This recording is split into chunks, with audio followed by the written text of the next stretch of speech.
যে আমি যদি আপনার মাওলার নাম ডাক দিয়ে আপনি আমাকে কি দিবেন?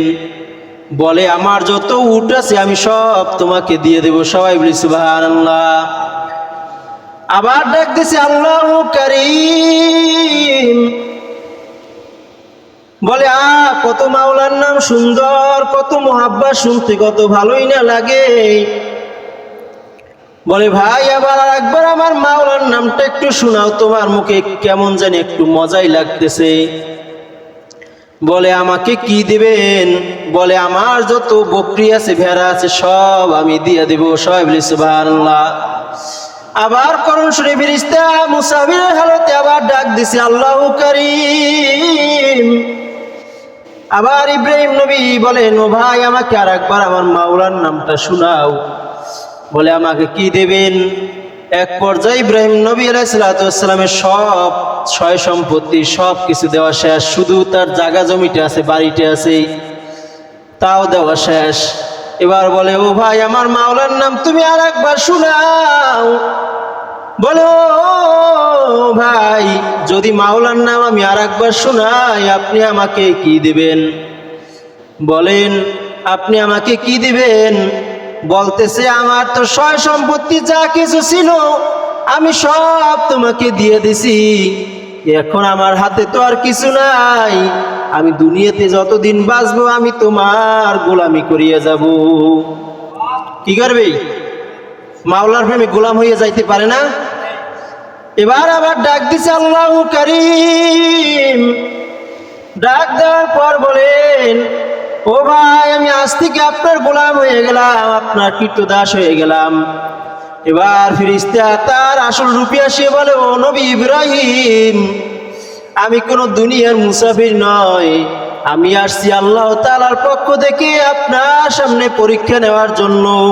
আমি মাওলাকে বলছিলাম আপনি ধন সম্পদ পাইয়া মনে হয় মাওলাকে ভুলিয়ে গেছেন, কিন্তু না না আপনি তো মাওলাকে ভুলেন নাই।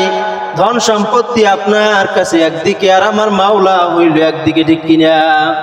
অনেকে আছে না ধন সম্পত্তি ভাবার মাওলাকে ভুলিয়ে যায়, আছে না? নামাজ রোজা কোনো ঠিক থাকে না, তার ধন সম্পত্তি আরো কিভাবে তিনি জোগাড় করবে, আয় করবেন সেই নিয়ে ব্যস্ত হয়, ঠিক কিনা? তো নবী ইব্রাহিম আলাইহিস সালাম কি পরীক্ষার পর পরীক্ষা করতেছেন কে? আজও ডাক দিয়ে বলেন কে পরীক্ষা করতেছেন? আমার আল্লাহ তাআলা বারবার পরীক্ষা করতেছেন। জিকির হক আমুদ গিদাই রুহের মারহামামুদ ইদিলে মাজরুহের লা ইলাহা ইল্লাল্লাহ লা ইলাহা ইল্লাল্লাহ। আসমানের মালিক যেই আল্লাহ, জমিনের মালিক সেই আল্লাহ, লা ইলাহা ইল্লাল্লাহ লা ইলাহা ইল্লাল্লাহ লা ইলাহা ইল্লাল্লাহ। আগুন পানি গায়রুল্লাহ, মানব দানব গায়রুল্লাহ, সিজদা করব এক আল্লাহর, লা ইলাহা ইল্লাল্লাহ ইল্লাল্লাহ লা ইলাহা ইল্লাল্লাহ লা ইলাহা ইল্লাল্লাহু মুহাম্মাদুর রাসূলুল্লাহ সাল্লাল্লাহু আলাইহি ওয়াসাল্লাম। আলহামদুলিল্লাহ, আল্লাহ পাক রব্বুল আলামিনের দরবারে লাখ কোটি শুকরিয়া আদায় করতেছি, যেই মহান আল্লাহ তাআলা আপনাকে আমাকে পবিত্র শুক্রবার দিন জুমার নামাজ পড়ার জন্য আল্লাহর ঘর মসজিদে সবাইকে একত্রিত হইয়া আল্লাহর কুদরতি কদমে সেজদা করার মতো তৌফিক দান করছেন। সেই মহান স্রষ্টার দরবারে একবার উচ্চস্বরে শুকরিয়া দান বলি আলহামদুলিল্লাহ।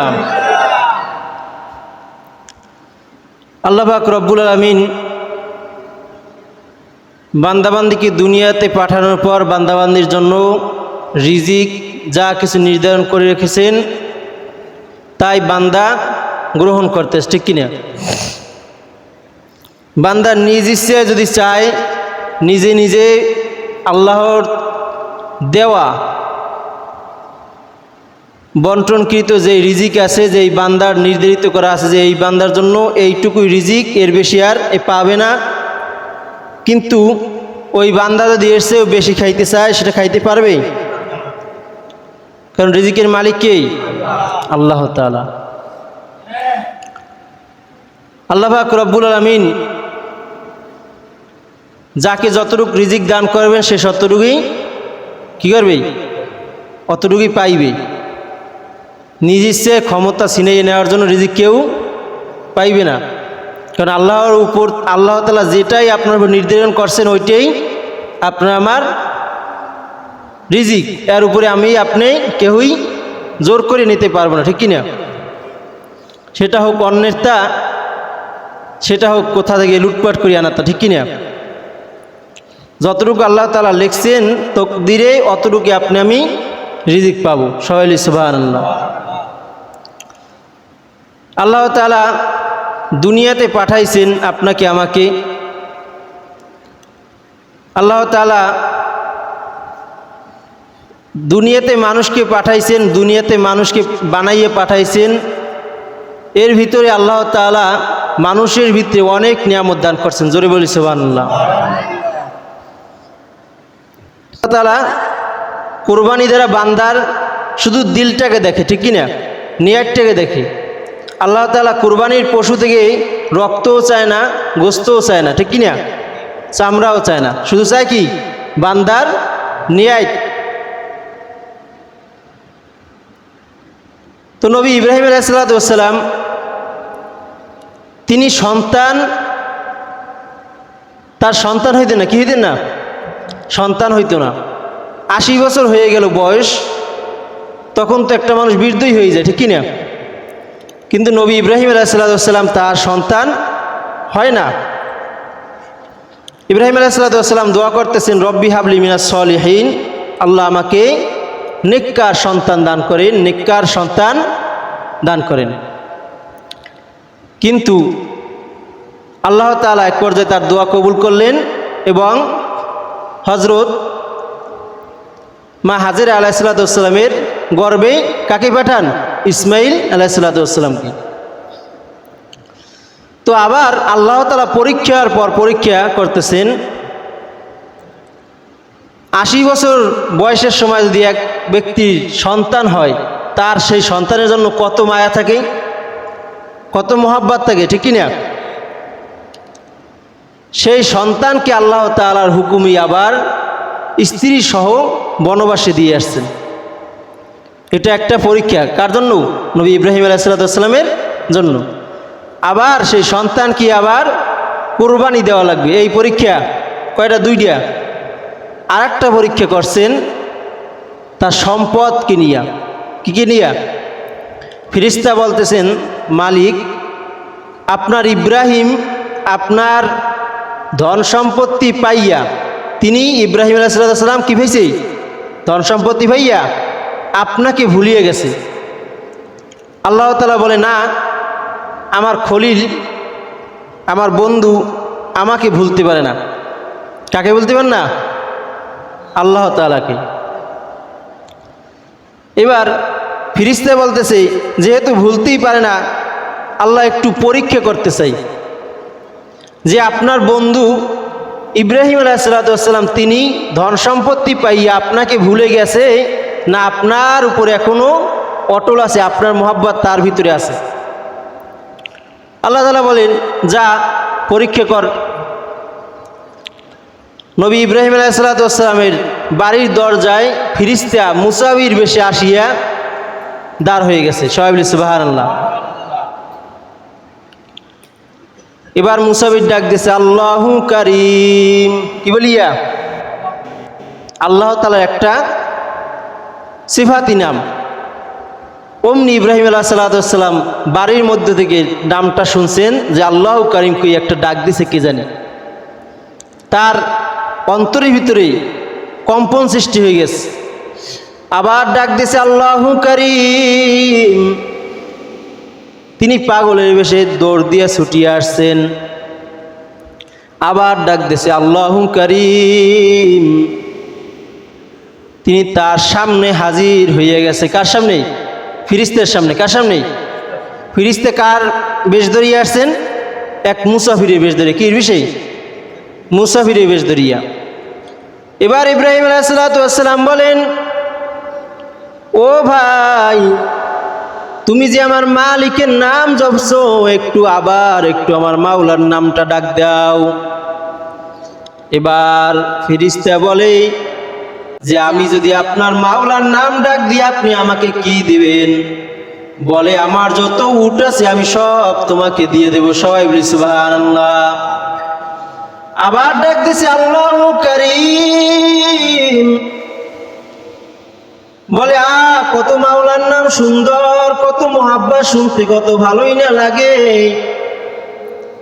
বলে ভাই আবার একবার আমার মাওলার নামটা একটু শোনাও, তোমার মুখে কেমন জানি একটু মজাই লাগতেছে।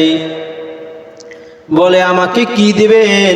বলে আমার যত বকরি আছে, ভেড়া আছে, সব আমি দিয়ে দেব। সবাই বলি সুবহানাল্লাহ। আবার করুণ সুরে ফেরেশতা মুসাফিরের হালতে আবার ডাক দিছে আল্লাহু কারীম।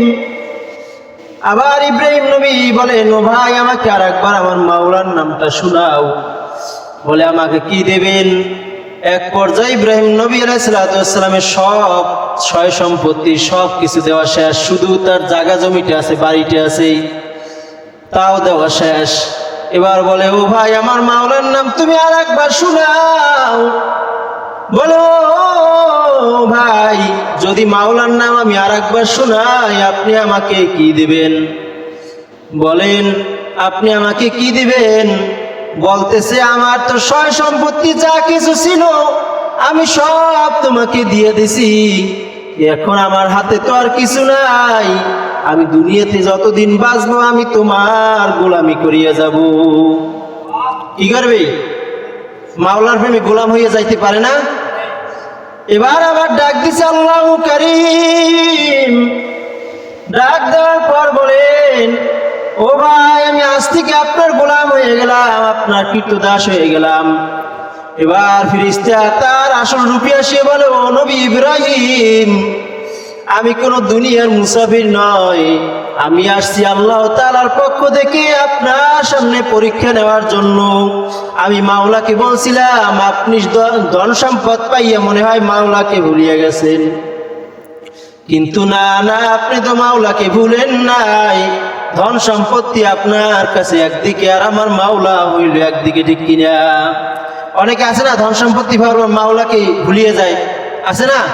নামাজ রোজা কোনো ঠিক থাকে না, তার ধন সম্পত্তি আরো কিভাবে তিনি জোগাড় করবে, আয় করবেন সেই নিয়ে ব্যস্ত হয়, ঠিক কিনা? তো নবী ইব্রাহিম আলাইহিস সালাম কি পরীক্ষার পর পরীক্ষা করতেছেন কে?